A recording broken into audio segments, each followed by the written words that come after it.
Satu, apa yang harus dilakukan ketika kita diberi hidangan dari acara bid'ah? Yang tidak boleh hanya nerimanya saja. Kumaha nuangna kene henteu narimana wae teu kene komo nuangna. Dua, apa yang dimaksud belajar adab sebelum ilmu? Nyaeta rek boga adab kumaha ari teu boga ilmu nama. Yang ketiga, apa mana si bogoh Allah? Yang berarti siko itu calupan. Tidak akan ada yang lebih mewarnai hidup kita selain calupan Allah. Calupan Allah itu ada di mana? Ada di Quran dan Sunnah.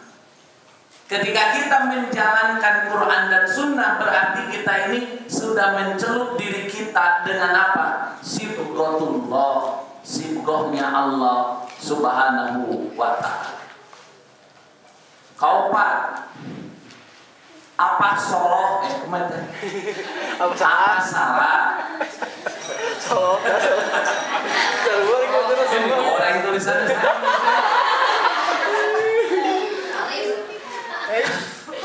apa salah menurutnya? Apa salah ketika kita bekerja lantas kita tahu proses dalam bekerja itu ada unsur-unsur yang dilarang agama.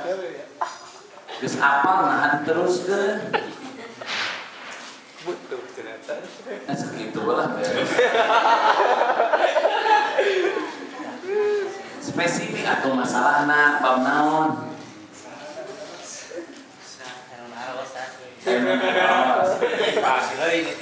Bulan anjeunna teh kan di KPE nya di tempat karaoke. Kan otomatis isina teh cenah kitu. Nah, anjeunna teh mung bagian beberes. Nah, otomatis kan beberes teh anjeunna ge mendakan beberes gitu kan. Teu kengeutik tina tiap data kumaha eta. Nah, ada orang bekerja di kafe, henteu ieu mah henteu tukang nyangakeun minuman. Ieu mah ngepel hungkul, beres ngepel aya pasihan tip. Atau misalkan damel di hotel, beberes kasur itu ieu meunang artos pasihan artosna. Nah, bagaimana? Lebih baik memang ada ungkapan sebaik-baiknya mukmin itu adalah orang yang walaupun lingkungan itu tidak baik dia tetap kuat. Masalahnya kuat moal. Ketika memang tidak akan kuat, lebih baik sekarang ancang-ancang mencari pekerjaan yang baru. Masalahnya adalah salah satu cara untuk menyelamatkan agama. Nah, lalu yang kelima, ketika mengikuti suatu perlombaan atau pengobatan gratis dalam acara perayaan tahunan perusahaan atau negara, apakah kita termasuk yang mendukungnya? Misalkan acara muludan, nyapan eta masakum. Nah, kalau betul ngadukungnya tangtos. Dina raraga naon, dina raraga muludan muhun tekeng. Lamunnya muludan ibadah meureun sahabat Nabi ngalaksana. Sahabat Nabi bakal maparin naon menamina teh katerangan ka urang. Kumaha da ari muludan makil Maulid Nabi teh sanes memperingati Nabi Muhammad, tapi memperingati pinabiyeun. Oleh karenanya, kalau kita in kuntum tuhibbunallaha fattabi'uni yuhibbukumullah. Kalau engkau mencintai Allah, maka ikutilah Rasulullah. Seperti itu. Ketika tidak ada keterangan dari Allah dan Rasulnya, bagaimana? Ya sudah, kita jangan melaksanakannya. Tapi daya mangan acara seremonial, acara penyerta dina raraga. Nah, bagaimana yang seperti ini ya? Baiknya tidak. Keenam, hikmah dibalik nama-nama surat Al-Baqarah. Apa yang nama hikmahnya diberi nama Al-Baqarah? Sebenarnya kenapa surat itu diberi nama Al-Baqarah? Itu tiada lain adalah karena salah satu alasannya ada kisah mengenai Al-Baqarah itu. Bagaimana hikmahnya? Hikmah dibalik nama-nama surat khususnya Al-Baqarah, apa hikmahnya? Hikmahnya masuk 286 ayat, saudara. Angus ya. Iya.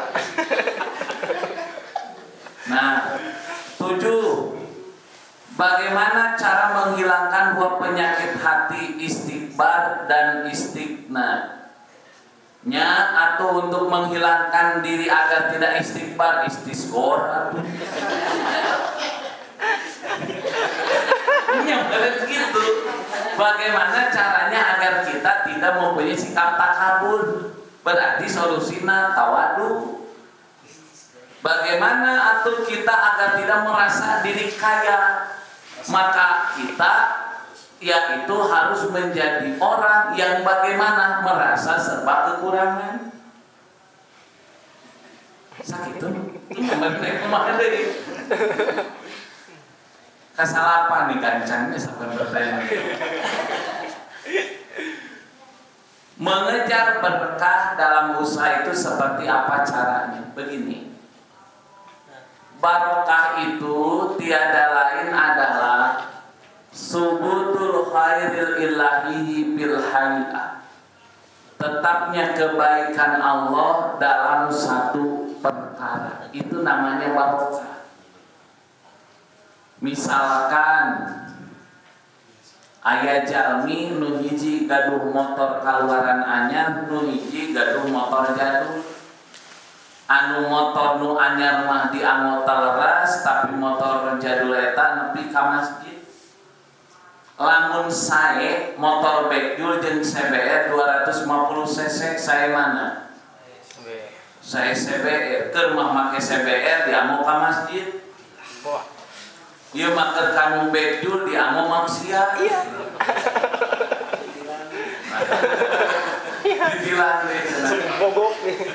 Maka jadi barokah itu tetapnya kebaikan Allah dalam satu perkara. Terlihat barokah itu nanti tiada lain adalah karena ada kebaikan dari Allah, walaupun sedikit akan terasa mencukupi berbagai macam urusan kita.